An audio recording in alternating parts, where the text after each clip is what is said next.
তেওঁলোকে যিটো কেজুৱেলি ভাৰত ৰত্নৰ কথা কৈ আছে ইমান কেজুৱেলি ভাৰত ৰত্ন নহয় ভাৰত ৰত্নৰ কাৰণে জুবিনৰ বিষয়ে ডকুমেণ্টেশ্যন কৰি বিধানসভাত সুন্দৰ প্ৰস্তাৱ লৈ আমি প্ৰেৰণ কৰিব লাগিব সেইকাৰণে মই যোৱা বিধানসভাটো কৈছোঁ যে আমি এটা শাসকীয় বিৰোধী দুইটা দলে সকলোৱে মিলি আমি এটা প্ৰস্তাৱ আনিম ধুনীয়াকৈ তাক আমি পাছ কৰাম তাত জুবিনৰ কীৰ্তিৰ কথা লিখা থাকিব শিল্পৰ কথা লিখা থাকিব এতিয়া তেওঁ ডেৰ মিনিট সময় পাৰ্লিয়ামেণ্টত কৈছে এটা 1.5 মিনিটত কোনে বুজিব পাৰে যিবিলাক কেৰেলাৰ এমপি আছে মধ্যপ্ৰদেশৰ এমপি আছে তেওঁলোকে কেনেকৈ বুজিব ই এটা সিৰিয়াছ কথা ইলেকশ্যনত ভোট ল'বৰ কাৰণে ক'ব নালাগে এটা সিৰিয়াছ এক্সাৰচাইজ কৰিব লাগে আৰু আমি সিৰিয়াছলি কামটো কৰিম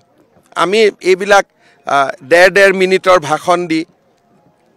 ইয়াতে মিডিয়াত টেপটো পঠাই দিলোঁ ক'লোঁ যে আমিয়ে চব কৰিলোঁ অহাকালি যদি জুবিন গাৰ্গে ভাৰত ৰত্ন পায় তেওঁ কি ক'ব নৰেন্দ্ৰ মোদীয়ে ভাৰত ৰত্ন দিয়া নাই মই পাৰ্লিয়ামেণ্টত কোৱাৰ কাৰণেহে ভাৰত ৰত্ন পালে যেনেকৈ এতিয়া নুমলীগড়ক নৱৰত্ন মোদীয়ে দিয়া নাই তেওঁহে পাৰ্লিয়ামেণ্টত কোৱাৰ কাৰণে পালে এইবিলাক হৈছে চিপ পাব্লিচিটি আৰু মই ভাবোঁ যে জুবিনক লৈ চিপ পাব্লিচিটি কৰিব নালাগে